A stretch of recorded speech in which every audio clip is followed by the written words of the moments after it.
Nigel, I suppose first things first, why vote no? It's about this. Do you want to keep your own constitution or have a new European constitution that is superior to your own?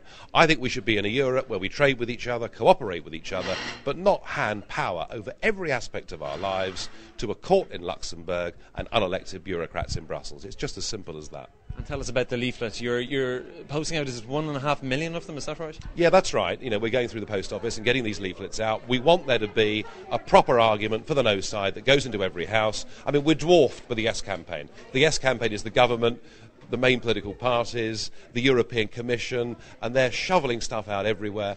We want to put it, to be a counterweight, to give people the arguments. Look, if you want to be a province of a new United States of Europe, you can go out and vote for this treaty. If you vote no, it'll mean a referendum in Britain. It will halt the project in its tracks and give us a chance to have a debate across the whole of Europe about what kind of European Union do we want. And I think in a democracy, that would be a very good thing to do. Now, you said earlier this isn't just a bunch of foreign MEPs getting involved, but isn't that exactly what it is? No, far from it. Look, you have got commissioners. You've got Mr Barroso coming this weekend. You've had hundreds of MEPs, European Parliament officials, Commission officials, touring around your schools and colleges, telling you what to do. I mean, look, most of your laws now, of course, are made by people in the institutions. But they're not the posting European 1.5 million leaflets out. Surely aren't you undermining Irish democracy? What we're doing, of course, is a mere drop in the ocean compared to the amount of literature that the Yes campaign are putting up. And just driving through Dublin today, everywhere you go, there are EU-funded posters stuck on lampposts. What we are trying to do is to redress the balance and to say to people in Ireland, when you vote on 2nd of October, you're not just voting for Irish democracy, you're voting for democracy for 500 million people across the whole of Europe, because we've been denied the opportunity to have a referendum by our deceitful governments, but it's because you've got your own good, strong constitution that at least you've got a chance to speak for all of us. Do you think the Irish people want your involvement? I don't know. Do they want Mr Barroso's involvement? I mean, do they want the involvement of anybody?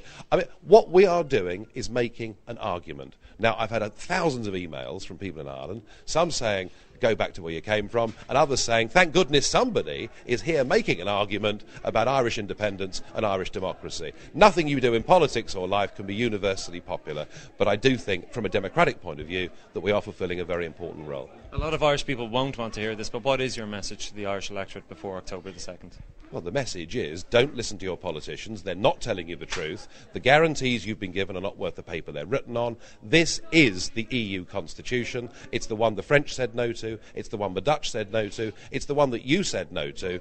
Please, please, don't be bullied into voting for something that you really don't want. How does it feel to be bedfellows with Sinn Féin in this campaign? Well, it's funny, isn't it, with politics, when Mr Adams says that he wants Ireland to be self-governing and to be independent, how can I argue against any of that? So both the yes and no side do have some strange bedfellows. The one difference is that we are fighting on the facts of what is in this document, and what they are doing is sinking to the gutter. All they can do is to throw abuse at my group in the European Parliament and the fact we're here making some arguments for people to vote no.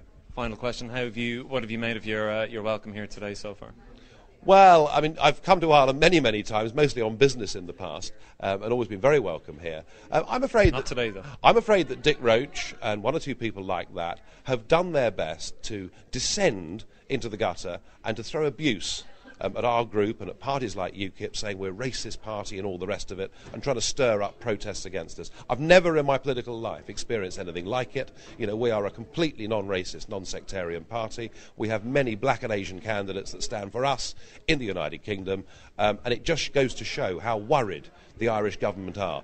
They can't win the arguments, so they have to sink to abuse. Speaking of racism, you've been accused of being racist by using a picture of a turkey when talking about Turkey's accession to the EU. Is that racist? I mean, come on, we put a turkey on the leaflet for a joke, for goodness sake. I mean, isn't just a little bit of humour allowed in politics every now and again? The idea that a picture of a turkey is racist is quite beyond my mental capabilities. Well, the no side was also out in force today with a visit by the controversial leader of the UK Independence Party, Nigel Farage. He's behind a leaflet being sent out to over 1 million Irish households. No to UKIP, our referendum! There was a lively reception waiting for Nigel Farage in Dublin today as opponents and supporters verbally clashed.